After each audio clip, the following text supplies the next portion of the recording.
Thomas Harper was born in a small, quiet town in the Midwestern United States, a place where life flowed at a steady pace, and everyone knew their neighbors by name.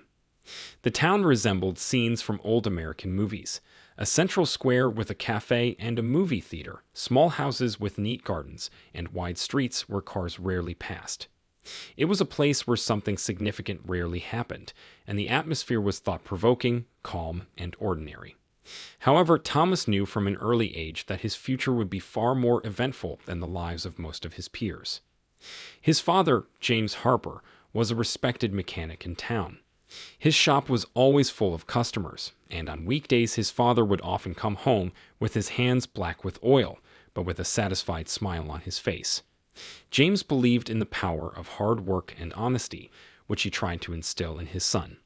Thomas's mother, Mary, was a different story. She worked at the local library, which was a boon to their family. Calm, sensible, and intelligent, she passed on her love of books and knowledge to her son.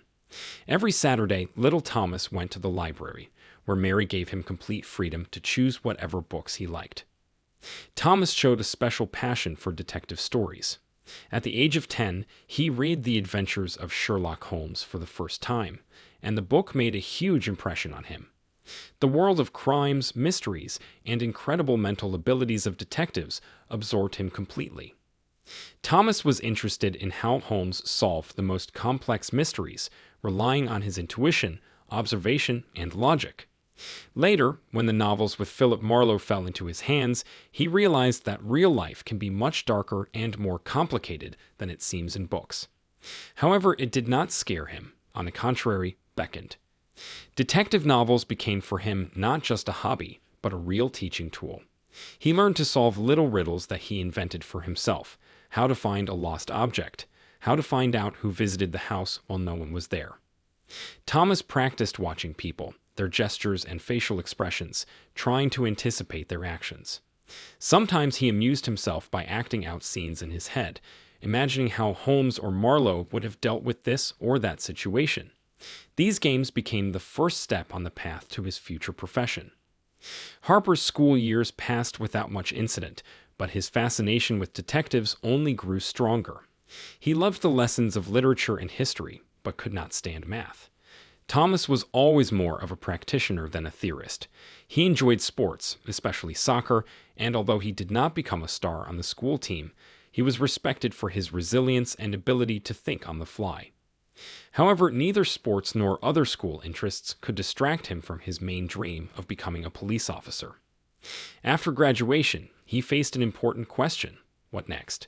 His friends chose different paths. Some went to college, some stayed in the city, working in local workshops or on farms. But Thomas dreamed of more. Inspired by the detectives he read about and the images of brave fighters for justice, he decided his calling was to fight crime. Although his parents did not immediately accept this choice, they supported their son. His decision was firm: to enter the police academy. Thomas knew that police work could be difficult and dangerous, but that didn't scare him. He envisioned a life filled with investigations, chases, exposing criminals, and protecting the innocent. Deep down, he already saw himself as a detective, a man who unravels the most complex crimes and brings to light those who hide in the shadows. Moving to a major city to enter the academy was a huge step for Thomas. The city, full of life, noise, and endless possibilities, seemed to him a completely different world. At first, it was hard for him to get used to the new rhythm, the hustle and bustle of people and traffic, but he quickly adapted. His purpose was clear, and he knew what he was here for.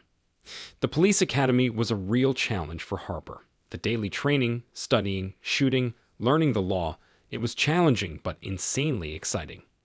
Harper was at his best. He quickly mastered shooting skills, showed excellent results in physical fitness and attention. But it was the criminology classes that he was most passionate about. He loved to analyze real cases, learn to analyze evidence, and build logical chains. The academy not only strengthened his skills, but also gave him the confidence that he was on the right track. After graduating from the police academy, Thomas Harper became a part of the city's police department, and his career took off rapidly. The city he moved to was nothing like his hometown. It was a huge metropolis full of hustle and bustle where crime happened every day. Harper immediately felt the difference between what he had read in books and real life. Now he was no longer just an observer of other people's stories, but a participant in real investigations. His first days on the police force were full of adrenaline and excitement. Thomas was assigned to one of the more experienced officers, Detective Jack Walters, who became a mentor to him. Jack was an old-fashioned cop, 20 years older than Harper, with a wrinkled face and ashy gray hair. He'd been through a lot in his years of service, and it had been a long time since he felt either thrilled or frustrated by his job. To him, it was routine and obligation. In Harper, however, he saw himself as a young man, and although skeptical at first, over time he began to trust the recruit and share his experience. Thomas was full of energy and eager to prove his competence. His first assignments included patrolling the streets, apprehending petty offenders, and participating in crime scene incident investigations. At first, it seemed exactly what he had dreamed of. He was finally among those fighting crime. The first arrest remained in his memory forever. A man suspected of stealing a car tried to evade the police, and Thomas, taking it as a challenge, caught up with him after a short chase. That moment made him feel like he was in his place, that his work made sense. Over time, he was entrusted with more serious tasks. Harper proved himself to be an attentive and observant officer who was able to pick up on the little things. He studied each case with interest, trying not just to close it on the fact, but to understand the motives of the criminals. The same passion for detective stories that had burned in him since childhood helped him in forensics. He was able to read people, to notice details that others might have missed. This was especially evident during interrogations, where Harper often asked unconventional questions, making suspects confused in their testimony. However, police work was not what he had envisioned. Real life was full of complexities that could not be predicted or read in books. Harper encountered rudeness, injustice, and even corruption within the system. Sometimes he had to apprehend people who were simply in the wrong place at the wrong time. There were cases where criminals were released on technicalities despite all the evidence collected. This frustrated Thomas because he felt that the system he wanted to protect sometimes encouraged injustice itself. One day, after 3 years of service, he was entrusted with investigating his first serious case as a detective. It was a missing girl case, and Harper plunged headlong into it. He scrutinized all the evidence, interviewed witnesses, checked every version, and soon found a clue that led him to the solution. The girl was found alive, and the criminal was arrested. This was Harper's first major success, and he felt proud of his work. Behind it, however, came the realization that such moments were rare, and most of his time was spent on routine tasks that seemed monotonous. The longer he served, the more often Harper encountered what began to seem like empty work to him. At first, he noticed it in the small things. Many cases were solved quickly and easily, but they were not satisfying. Arrests of petty criminals became something ordinary for him, as if he was on automatic. Thomas found that many things no longer surprised him. His years on the force had dulled his senses, and the world looked less black and white. He began to question, was he really helping people? Does his work really make a difference? One of the turning points was a case involving corruption in city government. Harper, immersed in the investigation, suddenly discovered that some of his coworkers were connected to criminals he himself had arrested years earlier. His mentor, Jack Walters, who had always been a model for him, found himself on a list of suspects. Thomas was shocked, but what shocked him even more was how easily his superiors had glossed over the case, writing it off as documentation errors. It was a blow that made him wonder what kind of world he was working in. It had been 10 years since Thomas had joined the service. In that time, he had seen a lot of things, from street brawls to major drug and organized crime investigations. But the job was no longer as satisfying as it had been in the beginning. He began to notice how his colleagues were burning out, turning into cynical and apathetic people. He asked himself more and more often, why does he keep doing this? Where is the passion that brought him here? Thomas realized that at this point in his life, he had stopped believing that his work was making a difference. After 10 years as a police officer, Thomas Harper felt that his original dream of fighting crime and protecting people was under the weight of reality.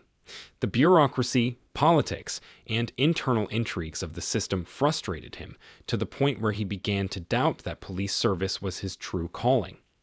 Thomas realized that the job was no longer satisfying. The daily routine, filling out endless reports, and working within strictly regulated rules did not give him the opportunity to express himself. He was particularly discouraged by the bureaucracy that increasingly intruded on his activities. For example, during his years of service, he realized that even the simplest cases required a huge amount of paperwork. If someone was arrested on suspicion of a crime, it sometimes came down to filling out dozens of pages of reports, waiting for the courts, and postponing cases indefinitely. Often the accused were released before trial, and Thomas was forced to see them on the streets again and again, knowing they would continue their dark deeds. One day he had a conversation with a coworker that was a turning point in his life. He was an elderly detective named Carlson who had served over 30 years on the police force. They were investigating a drug trafficking case together, but in the process Thomas noticed that Carlson was not showing much enthusiasm. He didn't delve into the investigation like he used to, instead preferring to solve cases quickly, avoiding risks. One day, when they returned to the station after a hard day's work, Harper asked Carlson what kept him going when he had clearly lost interest in the case. "It's just a job, Tommy," Carlson said, sitting down tiredly on the edge of his desk. "When you start out, you have dreams, but they evaporate faster than you think. In the end, it all comes down to a paycheck, a pension, and making it to the end of the day." This conversation came as a real shock to Thomas. He didn't want his life to turn into a routine like Carlson's. He didn't want to lose interest in what had once been his dream. He wanted freedom and independence, not a slow slide into cynicism and apathy. Thoughts of leaving the police force visited him more and more often. One day, sitting in his small apartment in the center of the city, Thomas thought seriously about the future. On the table was a case he had been investigating for the past month, but it seemed to him just another formal step in an endless series of identical tasks. He realized that he was less and less motivated for the real investigation. Thoughts of changing the direction of his life became more persistent. Thomas remembered how, as a child, he had dreamed of becoming a detective who solved complex and intricate crimes. And although police work gave him a lot of experience, it no longer matched his inner aspirations. His decision was finally formed the day he faced yet another injustice. He was investigating a case involving fraud, where large sums of money and the fates of many people were at stake. Harper collected all the evidence and almost completed the case, but his superiors decided to close it, citing pressure from above. The perpetrators were never brought to justice, and the victims were left without compensation. That was the final straw. Thomas realized that he could no longer work in a system where the law is not always on the side of justice. Having made the decision to leave, Thomas gathered the necessary documents and submitted his resignation. The farewell to his colleagues was surprisingly calm. Many supported him, understanding the reasons for his departure. To some of them, he admitted that he planned to open his own detective agency, to which they reacted with interest, but also with a share of skepticism. Police officers rarely went into private investigations because it required new skills and different ways of working. But Thomas was determined. After leaving the service, Harper immersed himself in the world of private investigation. He rented a small office in one of the city's older neighborhoods, where the rent was reasonable and the atmosphere matched his idea of what a private investigator's office should look like. A small room with peeling walls, an old wooden desk, and a massive filing cabinet gave the place the right atmosphere. A sign on the door read Thomas Harper, Private Detective, which he had ordered from an old master engraver. Thomas immediately felt his perception of the work change. He was now the master of his own destiny, and that inspired him. The first cases he was offered were simple: searching for missing people, checking facts for insurance companies, following suspicious persons. However, Harper noticed right away that here no one restricted him, and he could work as he saw fit. Now he didn't have to fill out reports for his superiors or wait for instructions from above. He chose what methods to use and how to conduct the investigation. Soon his cases began to become more and more complex. Thanks to his connections in the police, he received valuable advice and access to important information. This gave him a huge advantage over his competitors. Thomas felt that his work had finally become the profession he had dreamed of in his youth. Each case was unique, each client meeting a challenge to his professional skills. He especially liked the fact that he could pick and choose cases that interested him. He began not just following people or looking for clues, but also unraveling complex schemes involving frauds, financial scams, and even criminal gangs. He enjoyed uncovering details that were inaccessible to regular police officers due to bureaucratic constraints. Thomas no longer felt like a pawn in the system. Now he was creating the rules of his own game. Over time, his agency gained popularity, and he was approached not only by private individuals, but also by large companies that needed investigations. However, Harper always tried to maintain a balance, not overburdening himself with too simple cases and not going into too dangerous adventures. He realized that by becoming a private investigator, he had finally found what he had been looking for all his life: independence, challenge, and the ability to solve crimes at will. His work was now truly satisfying, and each new client reminded him that he had made the right choice. It was one of those hot summer days when the city seemed to melt under the sun's scorching rays.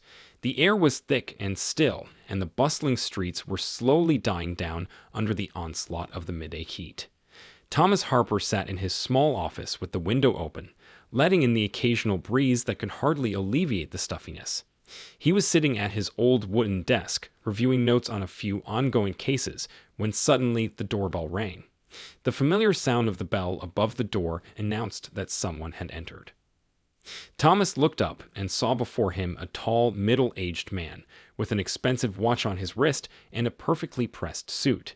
His face expressed a mixture of tension and displeasure, and although the man tried to remain calm, it was obvious that he was having a difficult time. He was John Miller, a successful businessman who, as it turned out later, ran several restaurants in town and had a good reputation in the business community. His hair was slightly graying, but he clearly looked after himself. His expensive accessories and well-groomed appearance spoke of his status and wealth. "Thomas Harper?" Miller asked, glancing around the office, and without waiting for an answer, stepped confidently inside, nodding at the offered chair. "Yes, what can I do for you?" Thomas gestured for the client to sit across from him.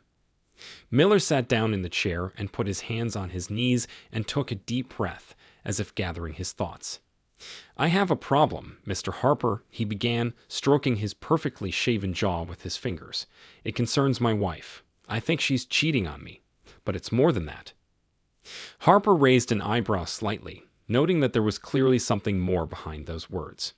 It was not uncommon in his practice, and cheating spouses were becoming routine for him, though they always required care and caution. "Tell me more about it," the detective said calmly, pulling out a notebook and preparing to take notes. Miller looked out the window, as if trying to distract himself for a moment, and continued. "The last few months, her behavior has changed a lot. We've been married for 8 years, and to be honest, I've always thought our relationship was strong. Sure, we've had our ups and downs like any couple, but nothing serious. Lately, however, it had become somewhat distant. Constant phone calls that she takes in another room, coming home late, supposedly for work. She says she's going out with friends or staying at the office, but I know that's a lie." "You think she's cheating on you?" Harper clarified. "Yes," John clenched his jaw, "but it's more than that.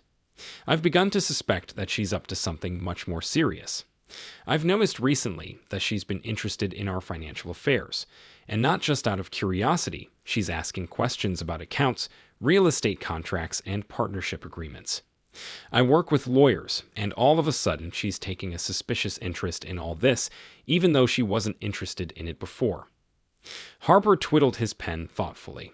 The situation now looked much more serious than trivial adultery. His wife's financial interest could point to something more, perhaps even fraud or an attempt to take possession of property. Thomas had seen cases like this before, and they often turned out to be very complicated. "Had you talked to her about it?" the detective asked, trying to get a sense of how openly Miller had discussed his suspicions with his wife. "I tried," John replied, shaking his head irritably. But she either dismisses it or says I'm paranoid. It all comes down to the fact that I don't trust her. But I'm not stupid, Mr. Harper. I sense there's something behind this. Maybe she wants a divorce and is preparing to take half my assets. Or maybe she's connected to someone targeting my assets. But I have no proof. Thomas listened carefully to Miller and, noticing his anxiety, decided to ask some clarifying questions. Do you have any specific evidence that makes you think this involves something more than treason? For example, have you seen who she's been seeing? Perhaps you have suspicions about who that person is? Miller frowned and thought for a moment, clearly considering what to say. I'm not sure. I've seen her leave a couple times to go to a cafe for a meeting. But with whom, I don't know. Maybe it's just work, but my gut tells me it's not. And that's why I'm here. I want you to follow her. I need to know the truth, not just if she's cheating, but what else she's up to. I'm afraid she's planning to steal from me, maybe even abscond with my money. Thomas realized that this case might be more complicated than it seems at first glance. An adultery case was one thing, but if there was money involved and a potential fraudulent scheme, it could lead to far more serious consequences. Okay, Harper said, making a few notes in his notebook. I'll take the case. My services are on an hourly rate, plus the cost of surveillance and possible technical aids. You'll also have to give me access to your home and the opportunity to learn her habits. The more information you give me, the faster I can get my bearings. Miller nodded, agreeing to all the terms. Money is not a problem, Mr. Harper. The important thing is that I know the truth. They discussed the details, his wife's daily routine, her favorite places to meet, her approximate social circle. Miller also left contact information for her close friends and colleagues so Harper could get a picture of her surroundings. As he saw his client off, Thomas once again reflected on the strangeness of this case. Something about Miller's behavior seemed somewhat unnatural to him. Perhaps it was simply fear of losing control of his business and marriage, or maybe it was something else. Either way, Harper decided he needed to proceed with caution and look closely at all the details. When Miller left, Thomas glanced at his schedule. He decided to focus solely on this case for the next few days, sensing that it could spiral into something much more serious than a simple affair. Thomas Harper began his new case the next morning. He realized that adultery was a delicate matter and required careful attention, especially if the suspected wife was behaving as carefully as Miller had described. The first step was to establish surveillance on Maria, John's wife. To do this, Thomas decided to use tried and true methods. He set up surveillance of their home and made a schedule of her usual errands for the coming days. Maria, according to her husband, was a housewife who occasionally did charity work and kept in touch with several of John's business associates. Her days were fairly scheduled: morning workouts, meetings with girlfriends, visits to beauticians and stores. However, Harper knew that if his client was right, it was only a facade hiding something darker. During the first few days of surveillance, Maria really didn't arouse suspicion. She was young and attractive, confident and quietly leading her life. Harper, sitting in his old seat and parked a safe distance away, watched her leave the house in the morning in her car, visit the fitness club, meet her friends at cafes, and shop at expensive boutiques. It all seemed perfectly innocent. This was the life of a successful and caring wife of a wealthy businessman. At first glance, there was nothing unusual about Maria's behavior. However, Thomas knew from experience that such matters were rarely that simple. Often adultery or fraud was carefully concealed behind a facade of normalcy, and he was always on the alert to discover the hidden details. Every day, as he followed her movements, he kept detailed notes: times she left the house, places she visited, meetings with friends. He also installed surveillance cameras near their home and at key points along her route to record any suspicious activity. But a few days passed and nothing concrete happened. Maria led a measured life, and Harper even began to doubt Miller's words. Were his suspicions a product of jealousy and fear of losing his fortune, as he had assumed? However, experience told Thomas not to jump to conclusions. He decided to wait, to let things develop naturally. And that decision paid off. 4 days after the surveillance began, Thomas noticed something that immediately caught his attention.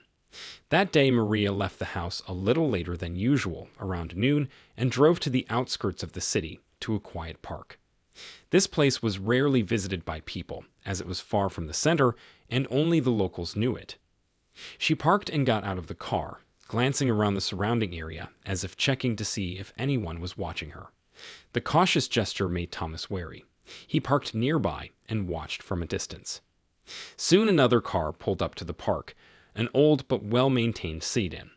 A man Thomas had never seen before got out of it. He was tall, thin, with thick dark hair and a slightly unshaven face. They didn't exchange hugs or kisses as lovers usually do, which immediately seemed suspicious. They behaved cautiously, avoiding direct contact. It was the first detail that confirmed Harper's intuition. Maria and the stranger sat down on a park bench and began talking quietly.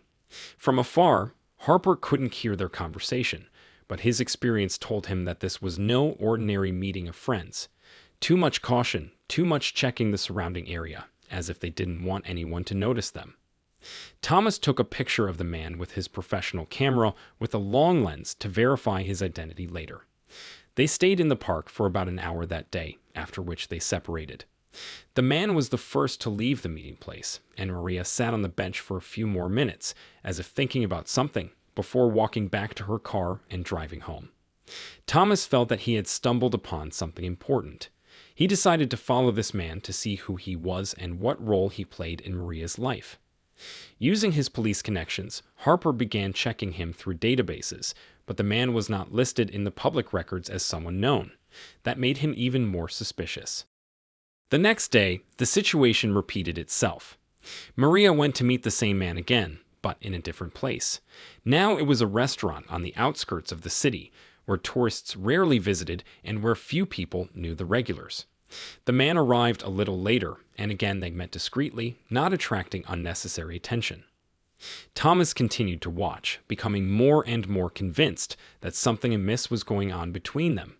The meeting place and their behavior raised many questions for him. They weren't acting like lovers, but not like normal friends or coworkers either. Their every action was too calibrated, and their meetings took place in places where it was unlikely that they would meet acquaintances. Thomas also noticed that at every meeting, Maria checked her phone as if she was expecting important messages or calls. This was another odd point, as they were unlikely to want to attract attention with their phones during such secret meetings. The detective took a few more pictures and wrote down the license plates of the cars they used to arrive. During his 10 years on the force, Harper had acquired many useful contacts that allowed him to get the information he needed without too many questions. One of these contacts was Detective Carl Mason, an experienced police officer with whom Thomas repeatedly crossed paths on complex cases. Mason continued to work for the department, and they maintained a friendly relationship. Harper knew that if anyone could be trusted to vet this man, it was Carl. Late that night, back in his office after another surveillance of Maria and her mysterious acquaintance, Thomas decided to call Mason. "Hey, Carl. Hope you haven't gotten off work yet," Harper began as he heard the familiar voice on the other end of the line. "Thomas, old friend, you know I never leave on time." "What have you got this time?" Carl replied with his usual irony. "I need help. There's a man who's dating a client of mine. I need to run him through the databases. I think he's connected to the underworld, but I need to be sure. Can you help?" Carl sighed, and there was a pause for a second. "You know these things don't just happen, but I'll make an exception for you. Give me the data." Thomas dictated the man's license plate number and an external description to Carl. Luckily, the police had databases powerful enough to search for people based on the smallest details, license plates, photos, and even incomplete personal information. While Carl did the checking, Thomas made himself comfortable in his chair, waiting for the results. About 20 minutes passed and the phone rang again. Carl was on the line. "You were right, Thomas. Your boyfriend is George Davis, and his story is pretty sordid. He did 5 years for big money fraud, working under various aliases. He's been tried for real estate and bank account scams. Davis went out to rich people, dragged them into profitable investment projects, and then just disappeared with the money. Apparently, he's been doing the same thing since he got out of prison, only much more careful. We've been tracking him for a long time, but so far we have no direct evidence. He's very good at covering his tracks. I suspect your client may be his new target." That information got Harper thinking. George Davis wasn't just Maria's lover. He could be a con man intent on ripping off John Miller. Everything was beginning to come together, and it was clear to Thomas that this was far from a trivial affair. "Thank you, Carl. This is exactly what I was looking for," Harper said. "I will continue to follow them and gather information. If I have proof, I'll let you know." "Be careful, Thomas," Mason replied. "Davis is a smart player. He won't stop at getting rid of anyone who can get in his way, so keep your cards to yourself." After hanging up the phone, Harper sat in silence for a while, pondering the information he had received. He now knew that Maria was involved with a dangerous man, and from the looks of it, they were up to something serious. His speculation that Davis was using Maria as a front for fraud was becoming more and more obvious. But what exactly were they planning? And how deeply involved was Maria in this scam? Harper decided the next step was to find out more about how they were communicating and what they were discussing. There was one more important step ahead. Thomas decided to wiretap and inject malware into Maria's phone. He knew it was illegal and risky, but for the sake of saving his client from possible ruin, he was willing to go to extreme measures. Surveillance provided plenty of information, but he needed more concrete proof that Maria and Davis were plotting against John Miller. Over the next few days, Harper became even more active. He used his experience with electronic devices and managed to install a program to track calls and texts on Maria's phone while she left it unattended at the health club. Now every call and text she made went through his system, and Thomas kept a close eye out for any signs that their plans were beginning to materialize. Information obtained through the wiretap was beginning to shed light on what was happening. Maria and George Davis were communicating far more frequently than he had realized. But it wasn't just private messages. Their conversations concerned financial matters, the transfer of money, the sale of property. In one call, which Thomas recorded, Davis was telling Maria how they could take all the money out of Miller's joint account and move it offshore. In another conversation, the possibility of selling off some of John's assets was discussed, with Maria clearly wondering how this could be done without his knowledge. The more Thomas delved into the investigation, the clearer it became that Maria and George were plotting a major fraud. They intended to rob Miller, taking all of his property, and then flee abroad. It looked as if Maria was going to leave her husband with empty pockets and start a new life with Davis herself. This evidence was exactly what Thomas needed to hand over to his client. Now he had to meet with Miller and tell him the truth about his wife, but Harper knew it wouldn't be easy. Not only was John about to find out about the affair, but he was about to face a betrayal that could cost him his entire fortune. Thomas Harper faced a difficult decision. Installing malware on Maria's phone was a step on the edge of the law, but there were no other options left to uncover her plans. Time was running out, and he knew that if he didn't act decisively, his client could lose everything. The detective was well aware that he was risking his reputation and career if his actions were exposed, but it was more important to him to save John Miller from disaster. Harper began with careful preparation. He turned to an old acquaintance, a cybersecurity specialist he knew from his police days. The man had helped the police deal with various cyber attacks and always knew the latest hacking techniques. Thomas told him about the situation without going into too much detail and asked for help. "It won't be easy," the specialist said, "but I can install a program that will allow you to track calls, messages, and even the location of her phone. Once she's on your device, you'll be able to see all the data in real time. The key is to get to her phone for at least a few minutes." Thomas knew he had no time for mistakes. Watching Maria all this time had taught him that she went to the fitness club in the mornings and usually left her phone in her locker. This was his chance. He waited for the right moment when she entered the club and followed her into the building. He looked like a normal customer and, holding his gym bag, walked calmly to the locker room where her locker was located. Using a quick lockpick he had bought especially for this occasion, Harper opened the locker, took the phone, and began installing the program. The whole operation took no more than 5 minutes, time that should have been enough to avoid arousing suspicion. After making sure that everything went smoothly, he returned the phone to its place and quickly left the building. Now the only thing left to do was to wait for the results. The next day, the program began transmitting the first data. Harper watched with bated breath what was happening on the screen of his laptop. For the first few hours, there was nothing unusual. Maria was texting with her friends, browsing social media. But in the evening, everything changed. The program picked up a call to George Davis, and that was the beginning of a chain of events that revealed Maria and her lover's scheme. Thomas plugged in the call recording, and within the first few minutes it was clear they were discussing something big. The conversation was short but informative. George and Maria had arranged to meet at a closed restaurant on the outskirts of town where they planned to discuss financial matters. Harper knew immediately that this was his chance to find out what they were up to.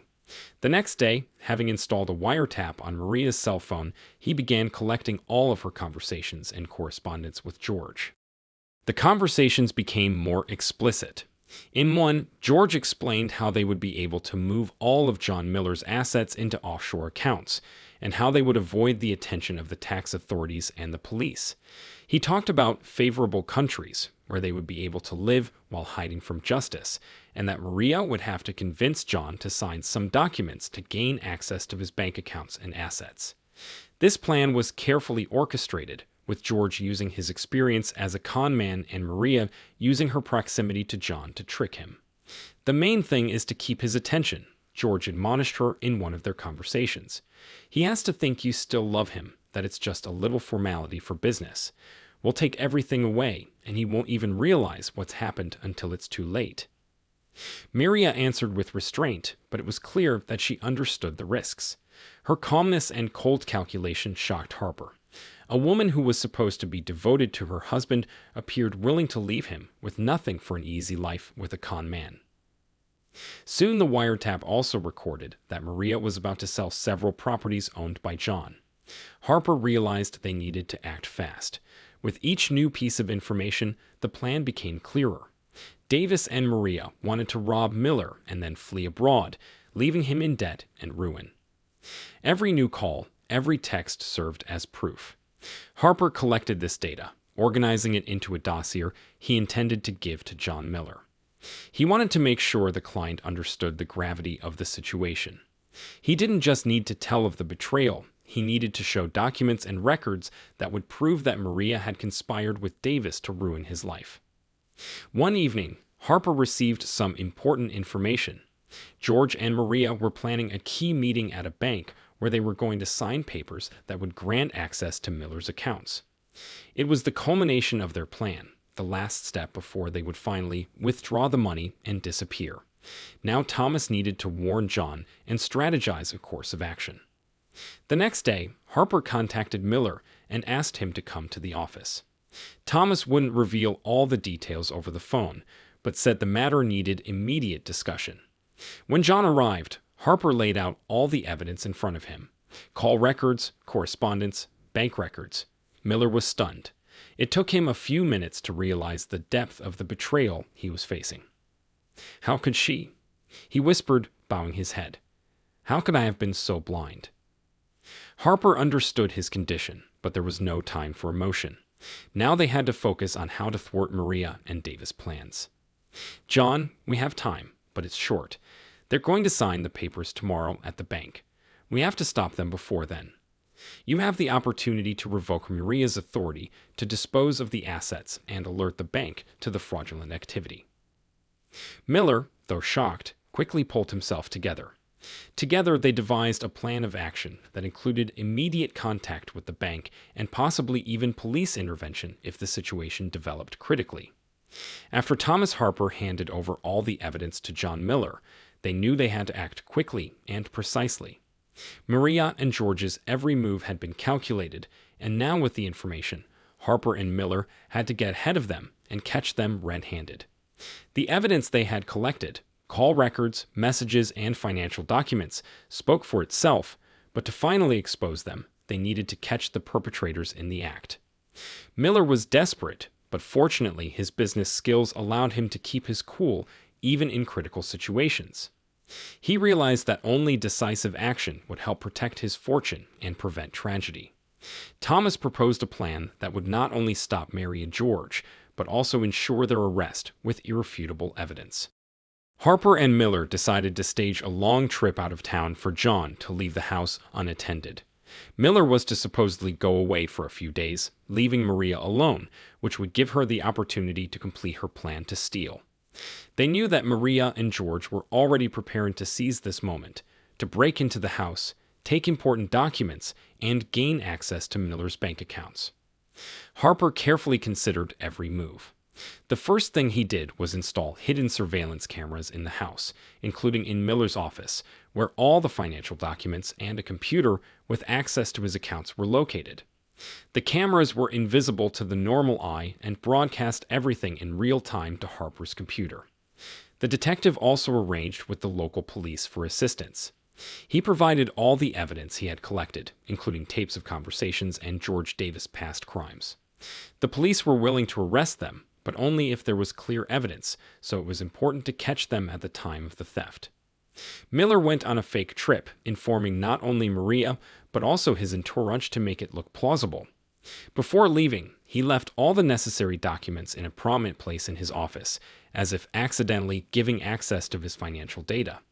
This was meant to be a decoy for Maria and George. The next day, as expected, Maria sprang into action. She contacted George and arranged for them to meet at the house once she was sure John had left. They realized that this was their chance. No one was going to stop them from pulling off the scam and walking away with the money and then hiding abroad. Harper was sitting in his car, parked not far from Miller's house. On his laptop screen, he could see everything that was happening inside. The cameras were transmitting the picture in real time. Soon Maria opened the door of the house and let George inside. They immediately headed for John's office. Harper watched as Maria sat down at his computer, entered passwords she had probably gleaned from previous conversations with her husband, and began the procedure of transferring funds. They spoke quietly with George, but it was enough to catch their discussion about how they were going to complete the transaction and get all of John's money. Harper watched their every move carefully. At this moment, he realized that no mistakes could be made. As Maria began transferring the funds to the offshore account and George began searching the office for valuable documents, Harper realized that the moment had arrived. He quietly contacted the police, signaling them to begin the operation. A patrol car was already nearby, ready to intervene at any moment. The detective entered the house first, silently, as he was accustomed to doing during his time as a police officer. He slowly made his way down the hallway, approaching the study. After hearing them talk about how soon they would get rid of John and start a new life, Harper decided it was time to act. He pulled out his phone and pressed a button that activated the recording on all the cameras they had installed, capturing their every move. "Time's up," Harper said, entering the office with a cold calm. Maria and George froze before they realized what had happened. There was shock in their eyes. Maria jumped up from her chair in horror, and George tried to take a step back, but it was too late. At that moment, police officers burst into the room with handcuffs at the ready. "George Davis, Maria Miller, you are under arrest on charges of attempted fraud and conspiracy to steal," one of the officers said as he handcuffed both of them. George tried to protest, but the police acted quickly and decisively. Maria remained silent, realizing that it was over. She looked at Thomas Harper, realizing that she had been followed all this time and her plan was ruined. When it was over, Thomas handed John Miller the camera footage that proved his wife and her lover guilty. John was shocked by what he saw, but grateful to the detective for helping him save his property and possibly his life. Maria and George were taken to the station where charges were filed against them. George faced a new prison sentence for fraud and Maria faced a stiff sentence for accessory after the fact. Miller's financial assets were saved thanks to Harper's timely response and proper tactics. For Thomas Harper, this was further confirmation that he made the right choice in becoming a private investigator. This case showed him that sometimes superficial problems hide much darker schemes, and it is important to always be one step ahead of those who think they can destroy other people's lives with impunity. Now that it was over, Harper calmly got into his car and headed home. It had been a long day, but it ended in victory. After the successful capture of Maria and George, Thomas Harper and John Miller were faced with a choice: leave further proceedings to the police or do something more. John, feeling the bitter pain of betrayal, didn't want to simply watch Maria and her lover be quietly convicted and disappear from the public eye. He wanted everyone to know the truth about the betrayal and perfidy of the people he trusted most. Thomas Harper, though not an advocate of public scandal, understood Miller's feelings. For John, this was not just a case of theft, it was a case of ruined lives, trust, and reputations. He wanted not only justice, but symbolic retribution. Thomas supported his decision to organize a public expose, knowing that it could have serious consequences for both Mary and George. The press in such cases can be a powerful tool for influencing public opinion.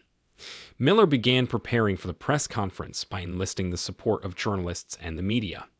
He realized that the case of his wife and her lover would become a real sensation. A successful businessman, victim of fraud, cheated by his own spouse, such a story is bound to resonate. Thomas Harper prepared all the materials that could be used at the press conference. They were call records, messages, correspondence, photographs that proved Maria's infidelity and her conspiracy with George Davis. Every detail, every element of their devious plan was systematized and ready to be shown to the public. The day came when journalists and reporters gathered in the conference room waiting for the scoop. Many had already heard rumors of betrayal and fraud, but no one knew the whole picture. John Miller walked onto the stage with a heavy heart, but with a firm intention to bring justice. Standing beside him was Harper, ready to present the evidence. Miller began his presentation with a personal story, telling how he trusted his wife, loved her, and considered her his partner in life. His voice shook with emotion, but he held firm, revealing to the audience how he had to face betrayal. He recounted the strange changes in her behavior, his suspicions, and finally, how he had sought the help of a detective. Then Harper took the floor. He began to show the evidence. Phone records, correspondence where Maria and George discussed the theft of Miller's assets, their plans to move abroad and seize the property. Journalists could not hide their surprise and shock. The scandal that was unfolding before their eyes seemed like something unbelievable. The peak of the press conference came when Harper showed videotapes taken by hidden cameras at the Miller home where Maria and George had been caught red-handed. It was all so compelling and dramatic that reporters began asking questions without waiting for the presentation to end. Miller, however, remained undeterred. He knew that this public flogging was not only his revenge, but also a means to protect others from similar people. Maria, when she heard about the press conference and the release of all the evidence, was shocked. She realized that her life, reputation, and future were ruined overnight. What was planned as a quiet and slick fraud had turned into a public disgrace. Her coworkers, friends, even her family all turned their backs on her. People who had respected her, admired her image as a successful businessman's wife, now saw her only as a traitor and a fraud. George Davis was arrested on the day of her capture and watched the press conference from his cell.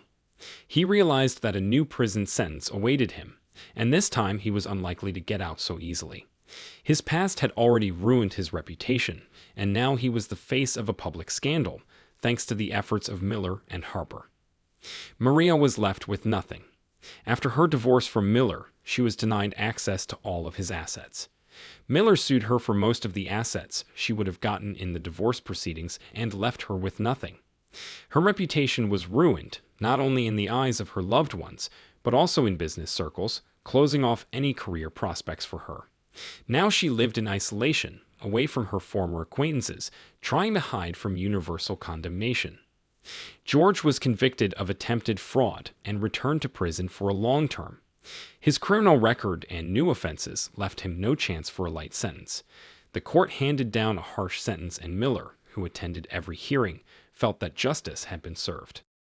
It was an extremely difficult period for John Miller, but thanks to Harper's support and the fairness of the court, he was able to gradually get his life back on track. His business remained successful, and he gained confidence that he would not fall victim to such scams again. He started on a new page, realizing that sometimes the people closest to him can prove to be the most insidious of enemies. Thomas Harper, having completed this case, felt a deep satisfaction. It's not every day that you get to not only solve a crime, but also help a person get justice in their life.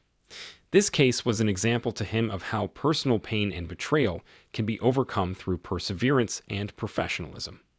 Harper returned to his work as a private investigator, knowing that there would be new challenges ahead. But this case will forever be remembered as one of the most challenging but successful cases of his career.